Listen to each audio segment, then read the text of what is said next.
A quinta temporada de Stranger Things finalmente chegou e o volume 1 entregou ali um bom começo, que me deixou chocado por algumas revelações, me deixou surpreso com o retorno da Max, que não foi do jeito que eu esperava, mas ainda assim ela retornou. E pra mim o saldo desses 4 episódios foi muito positivo e eu quero falar sobre eles, mas focando ali principalmente no final da temporada. Vou fazer um vídeo pra cada episódio nas minhas outras redes, Instagram e TikTok, então acompanhe lá. E hoje eu vou explicar um pouquinho ali sobre o último episódio, falar o que eu espero pra parte 2, trazer algumas coisas que acrescentem positivamente pra vocês. Mas antes de falar sobre tudo isso, já se inscreve para mais conteúdo de séries e filmes. Se estiver assistindo pelo computador, clica no botão de hypar, clica no like que é importante e me conta lá nos comentários o que vocês acharam dessa parte 1. Vocês esperam para a próxima parte? Coloca tudo lá que eu quero muito saber. Bom, no final da temporada passada a gente viu que o Vecna concluiu ali o planinho dele e usou a Max como último sacrifício para abrir os portais e as fendas ali em Hawkins. E essa quinta temporada começa com um salto temporal de 18 meses e a gente vê que o exército tomou conta da cidade. Eles estão meio que procurando a Eleven e ela tá treinando ali pra quem sabe derrotar o Vecna numa próxima oportunidade. Porém, depois dessa breve introdução que a gente tem no primeiro episódio e a gente vê onde cada um aí dos jovens tá, a gente acaba vendo que a Holly acaba sendo raptada por um Demogorgon. Mas assim, o Demogorgon teve trabalho pra capturar a Holly, tá? Porque a bucetuda da Karen,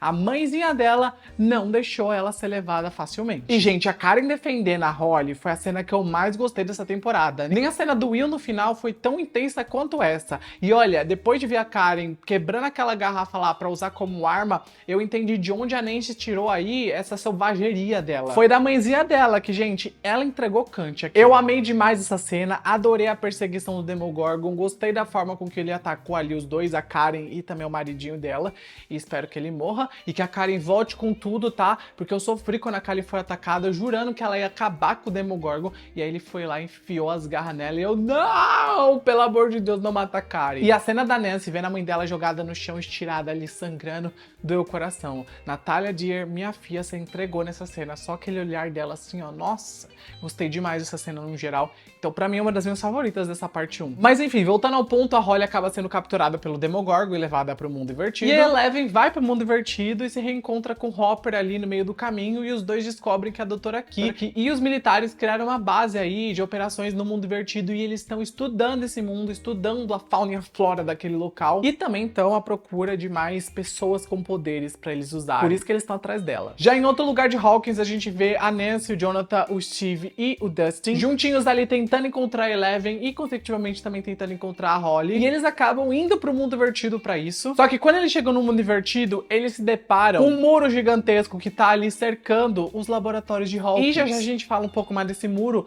mas eu gostei que eles separaram em grupinhos diferentes os personagens. Colocaram o nosso triângulo amoroso junto com o Dustin e tristemente o Dustin, não sei se vocês sentiram a mesma coisa que eu, mas ele tá tão pra baixo nessa temporada, acho que a morte do Ed impactou tanto ele, que ele não tá mais com aquele alto astral que ele tinha nas 4 temporadas anteriores, ele tá, tipo, muito down nessa temporada. Então, é o meu personagem menos favorito, por incrível que pareça, e olha que eu sempre gostei muito do Dustin, mas nessa temporada em específico eu tô tipo, ô meu filho, vai dar um sorrisinho, faz uma brincadeirinha, canta Turn Around, sabe? Não tô gostando dessa personalidade. Nem o Steve tá me cativando tanto quanto ele me cativava nas 4 temporadas anteriores. Gente, eu amava também o Steve, mas ele tá tão chatinho nessa temporada. O Jonathan tá mais coeso que ele. Olha que eu nem sou o maior fã do Jonathan. Eu acho que juntar ali Jonathan e Steve e colocar o Dustin meio aborrecido nessa fórmula não foi a melhor coisa pra esse enredo. Ainda bem que Nancy salva qualquer situação, porque Nancy, igual a mãe dela, é foda. Então eu gosto muito de acompanhar qualquer coisa que a Nancy tá envolvida. E enquanto esse grupinho tá no mundo divertido, lá em Hawkins, no mundo real, a gente acompanha o Mike, o Lucas, o Will, a Joyce, a Robin e o Murray tentando reunir ali crianças para que o Vecna não execute o plano dele de sequestrar essas crianças, para fazer ali a dominação mundial dele, criando uma mente coletiva com essas crianças, né? Plano esse que pra mim é o plano mais genérico possível, mais besta possível. Sinceramente, quando ele explicou esse plano, eu fiquei, é esse seu plano? Você fez tudo isso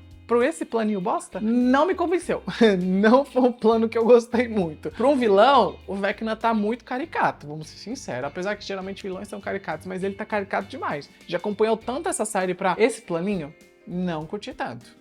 que vocês acharam? Até coloca nos comentários. E assim, né, o Vecna manda os Demogorgons capturarem as crianças nesse momento. E aí ele chega pra fazer o monólogo dele e falar que ele é o vilão fodão. E o Will, ao longo desses episódios aí dessa quinta temporada, teve boas conversas com a nossa caminhoneira favorita, a Robin. E acabou que o Will percebeu que ele é uma POCzinha sim, que ele gosta de menininho sim, e que ele tem que entender isso e não ficar ali fechado na bolha que ele conhece. Então, toda essa jornada de aceitação que a Robin ajudou ele a ter, porque sem a Robin eu acho que isso não aconteceria, e graças a Deus a Robin estava presente, porque foi toda essa jornada que fez o Will meio que conseguir usar os poderes do Vecna pra ajudar todos.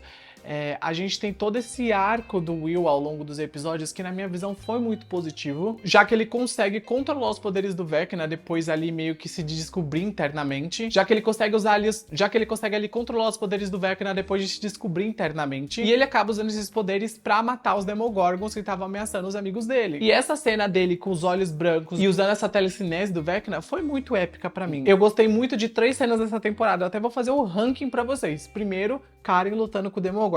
Segundo, essa do Will. E terceiro, com toda certeza, as cenas da Max com a Holly, que eu amei as cenas da Max com a Holly. A Max aparecendo foi foda.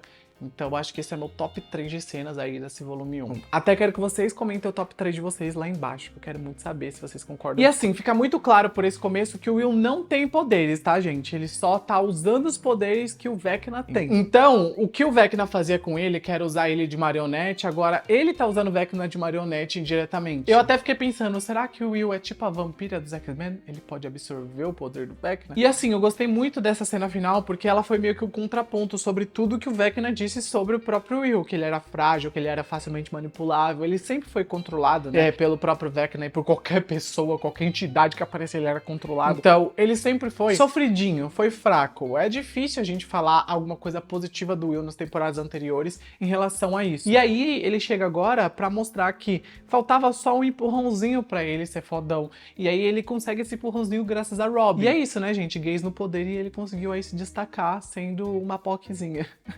Uma super POC. E assim, o Vecna, no final das contas, mesmo com o Will usando os poderes aí nesse final, consegue capturar as crianças que ele queria. E ele também fala, né, nesse final, que essas crianças aí são fracas de corpo e de mente. E ele quer usar elas pra remodelar o mundo da forma que ele precisa, usando meio que o jeitinho dele pra elas se tornarem do jeito que ele quer. Então ele quer basicamente usar elas como uma massinha que ele pode construir o que ele precisar em cima delas. Até porque, se vocês pararem pra pensar, ele tá meio que dando tudo que essas crianças querem dentro da cabeça delas, e a gente vê isso como exemplo por conta da Holly, que foi ali meio que manipulada pelo Sr. Fulano, e não só ela, como as outras crianças, e agora todas as crianças que foram capturadas vão ganhar aquele negócio na boca lá, e vão ficar provavelmente nas suas próprias ilusões. E aí o Vecna cria prisões mentais confortáveis para essas crianças se sentirem ali meio que acolhidas, pelo visto, até porque a própria Holly se sentia acolhida pelo Sr. Fulano. Só que a Max abre os olhos dela e fala, fia, isso é uma prisão mental, isso daqui não é, tipo, ser acolhida, ele tá te prendendo aqui dentro. E todo esse paralelo que a gente vê aqui só me fez ficar pensando numa coisa. Quando era o Will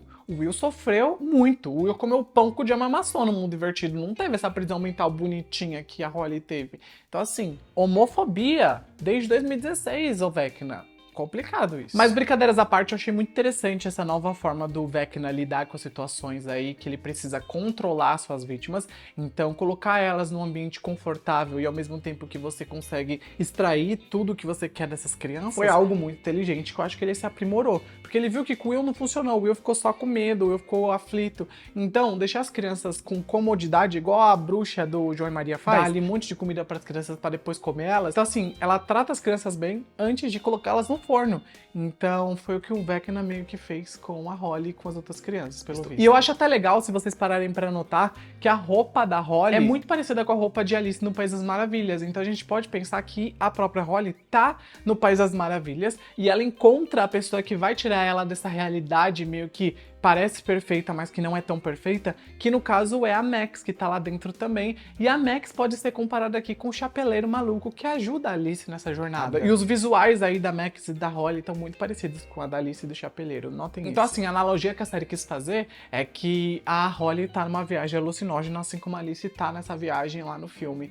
E eu gostei demais disso. E por falar na Max, ela não sai do coma aqui na parte 1, mas a gente sabe que a alma dela em espírito tá ali dentro da consciência unificada do Vecna. E ela aparece aí nesse lugar pra ajudar a Holly. E as duas meio que estão presas nessas memórias do Vecna, e ela tentou até voltar pro corpo dela quando tava tocando a fita da Kate Bush, só que a fita para bem na hora ali, fecha o portal, e o Henry encontra ela e quase captura ela, e ela só consegue fugir porque ela entra dentro de uma caverna essa que o Henry tem medo. E por falar nesse medo, a gente tem que voltar até a peça The First Shadow, que é essa peça que explica o porquê desse medo. Já que a gente descobre nessa peça o passado do Henry, a gente vê ele chegando ali em Hawk junto com a família dele, vê ele na escola, vê ele interagindo com as pessoas e vê ele sendo estudado pelo Dr. Brenner. E a gente descobre que ele sumiu ali durante 12 horas, durante seu 8º aniversário, e foi encontrado numa caverna. Caverna essa onde a gente pode deduzir que ele foi capturado por um Demogorgon e levado até o Devorador de Mentes. E essa caverna deve reativar essa lembrança dele ser capturado e como isso foi traumático pra ele. Até porque se ele foi pego pelo Devorador de Mentes, ele foi manipulado, controlado, né? Ainda mais pensando que o Devorador de Mentes é o chefão por trás de tudo e o Vecna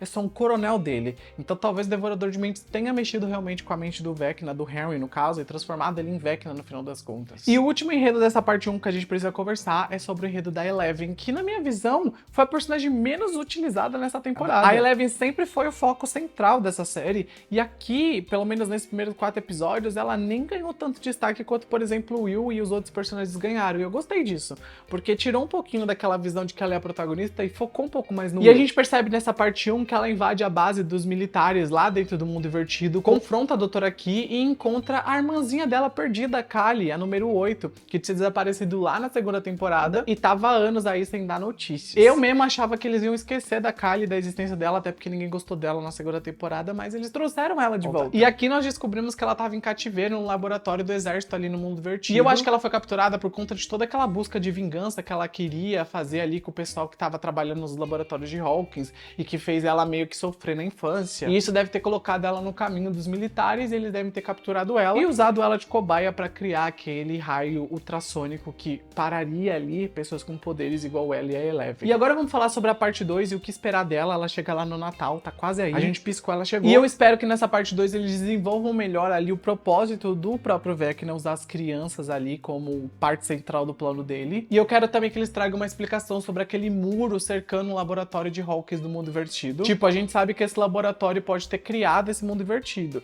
e que tudo pode ter começado ali. Mas eu quero muito saber qual que é a conexão disso com o Devorador de Mentes, sabe? Será que, na verdade, o Devorador de Mentes começou a usar o mundo invertido depois do pessoal do laboratório ter criado ele acidentalmente?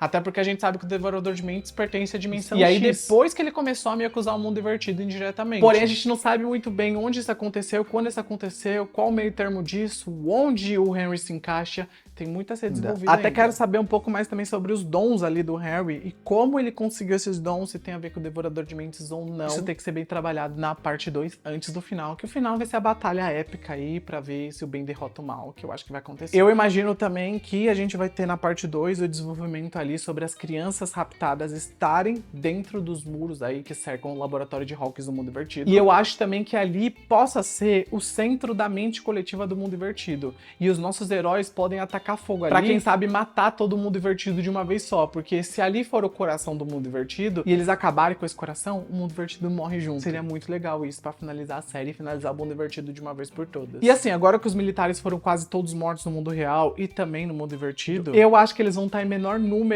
na parte 2, fazendo assim o enredo deles ser meio que diminuído ali, porque sim, a gente ganhou uma grande parte do enredo na parte 1 focada neles. E agora com a Kali ao lado da Eleven na parte 2 também, a gente possa ver essas duas irmãs se unindo pra acabar com o Vecna, pra criar um novo plano ou algo do tipo. E eu quero que a parte 2 talvez foque muito mais no mundo invertido e leve os personagens pra lá pra eles investigarem todo aquele muro, do que em si fique só em Hawk. Eu não vejo a hora deles chegarem no centro do mistério que tem ali sobre esse muro e as coisas caminharem pro final épico. E espero também que a Max consiga ajudar a Holly a sair das garras do Vecna e que ela volte pro corpo dela. Aí a Holly pode sair das garras do Vecna, voltar pro mundo real, ser meio que salva e ela falar: toca Kate Bush pra Max, e a Max volta pro corpo dela, e aí acaba a parte 2 com a Max voltando, ou no primeiro episódio da parte 1, ou no primeiro episódio já da parte 2 a Max volte. Vai ser muito legal. Mas é isso, gente, que eu tinha pra falar sobre essa parte 1 de Stranger Things. Me conta o que vocês acharam, se concordam com todas as loucuras que eu disse aqui. Clica no like, clica no hypar, comenta muito, eu vou adorar ler os comentários de vocês. Eu fico por aqui,